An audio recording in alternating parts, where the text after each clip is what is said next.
오늘 수요 말씀 묵상의 은혜를 나눌 하나님의 말씀은 에베소서 1장 4절부터 6절까지의 말씀입니다. 하나님은 세상이 창조되기 전에 그리스도 안에서 우리를 선택하셔서 사랑 가운데 그 앞에 거룩하고 흠이 없게 하셨습니다. 하나님은 그분의 기뻐하시는 뜻을 따라 우리를 예정하셔서 예수 그리스도로 말미암아 하나님의 양자가 되게 하셨습니다. 이는 하나님이 그분의 사랑하시는 아들 안에서 우리에게 거저 주신 하나님 은혜의 영광을 찬미하게 하기 위한 것입니다. 아멘. 저는 우리 하나님께서 우리의 아버지가 되어주신다라고 하는 이 사실이, 이 컨셉이 참 감격스럽고 참 감사합니다. 최근에 저희 아버님께서 소천을 하시고 제가 아버지를 여의어서 더 의미가 새롭게 다가오는 걸 수도 있겠습니다만은, 그러나 하나님께서 우리들을 대하시는 것이 마치 아버지가 자녀들을 대하시는 것 같은, 아버지의 사랑이 자녀들에게 그렇게 흘러내려오는 것과 같은 그러한 모습으로 묘사되어지고 그렇게 우리를 대해주신다는 사실이 참 감사하고 감격스럽습니다. 오늘 본문 4절에서 보면 이렇게 되어 있습니다. 하나님은 세상이 창조되기 전에 그리스도 안에서 우리를 선택하셔서 사랑 가운데 그 앞에 거룩하고 흠이 없게 하셨습니다. 라고 기록되어 있습니다. 이 구절은 복음에 있어서 굉장히 중요한 두 가지 사실을 우리에게 알려주고 있습니다. 첫 번째는 세상이 창조되기 전에 우리를 선택하셨다라는 사실입니다. 이 말씀이 의미하는 바가 무엇입니까? 이것은 하나님께서 우리를 선택하신 것이, 우리를 자녀로 삼으신 것이 우리가 이 세상을 살아가면서 이룬 성공, 세상적인 성공이나 공로가 아닌 하나님의 일방적인 은혜이고 주권이라는 사실을 분명하게 알려주고 있는 것입니다.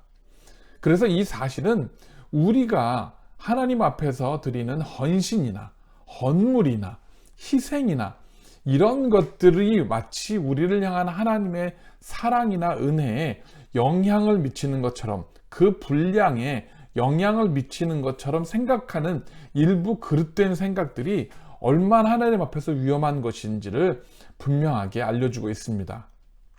교회 안에서는 하나님 앞에서 잘나고 출세하고 돈 많고 높은 지위에 있는 사람들만 인정받는 것이 아니라, 그들이 태어나기 전에, 우리가 이 세상에 지음을 받기도 전에, 창세전부터 모두가 공평하고 평등한 환경에 있을 때부터 우리를 선택하시고 그렇게 은혜를 베풀어 주신, 자녀로 삼아 주신 하나님의 마음을 분명히 기억해야 한다는 것입니다. 두 번째는 그리스도 안에서 우리를 선택하셨다는 것입니다. 이것은 하나님의 자녀가 되는 길은 예수 그리스도 단 한 분밖에 없다라는 것을 분명하게 알려주고 있습니다.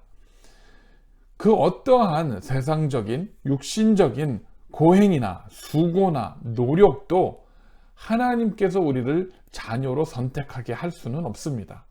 하지만 오직 예수 그리스도로 인해서 그분의 희생과 그분의 속죄의 피로 말미암아 우리가 하나님 앞에서 거룩하고 흠이 없게 되고 하나님의 자녀로서 선택을 받을 수 있게 되는 것입니다.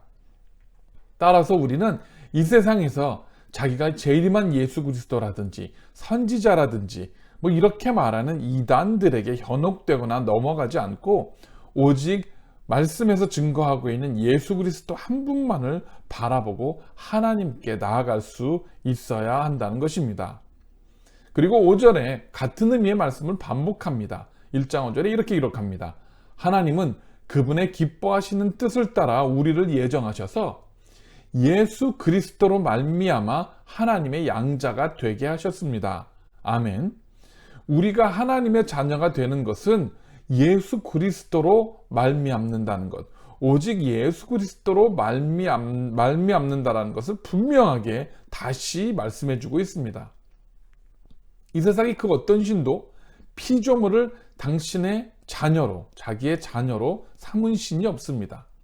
석가모니는 자기의 추종자들을 제자로 삼았고, 그 무함마드는 자신의 추종자들을 순교자로 만들었습니다.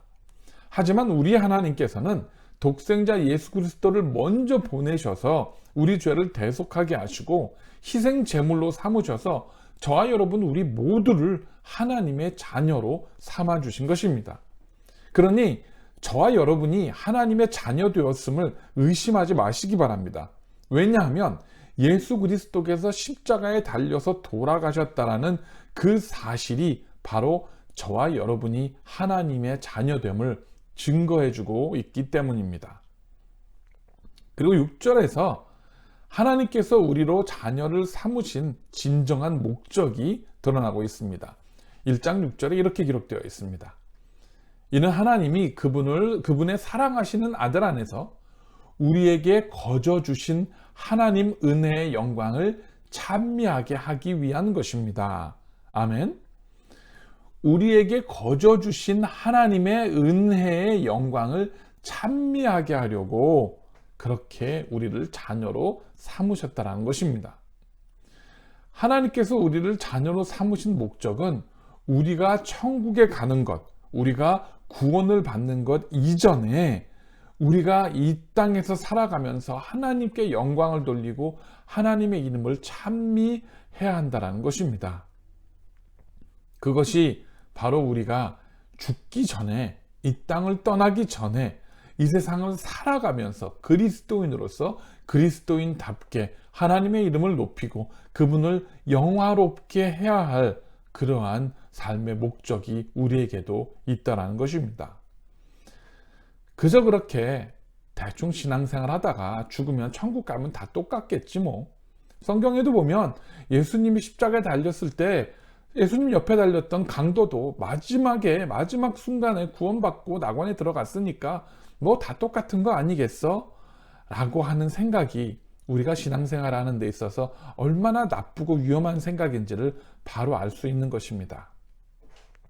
예수님께서 멸시와 천대를 당해서 십자가에 달려서 돌아가시는 것이, 그 희생이, 그리고 그렇게 당신의 사랑하는 독생자 외아들을 보내서 희생의 제물로 십자가에 못 박아 죽기까지 그렇게 행하신 하나님의 이유가 바로 저와 여러분을 자녀로 삼으셔서 이 땅의 모든 사람들을 하나님의 자녀로 삼으셔서 찬양과 영광을 받으시기 위함이라는 사실을 우리가 분명히 기억해야 합니다. 그리고 우리가 그 사실을 기억할 때에 우리가 처해 있는 환경이나 상황에 굴복하지 않고 우리가 끊임없이 하나님을 예배해야만 하고 찬양해야만 하고 찬미해야 하는 것입니다. 그것이 바로 성도로서 하나님의 자녀로서 저와 여러분의 의무이고 우리의 구원의 목적이고 우리가 하나님 앞에서 마땅히 감당해야 할 우리의 책임인 것을 반드시 기억하시고 그렇게 하나님께 찬미와 영광을 돌리는, 우리가 거저받은 그 은혜 앞에서 그렇게 하나님께 영광 돌리는 저와 여러분, 우리 워싱턴 온누리교회 모든 성도님들이 되시기를 간절히 축원합니다. 그렇게 오늘의 말씀 다시 한번 기억하시고 하나님의 자녀됨을 기뻐하시고 하나님께 영광 돌리시기를 간절히 부탁을 드립니다.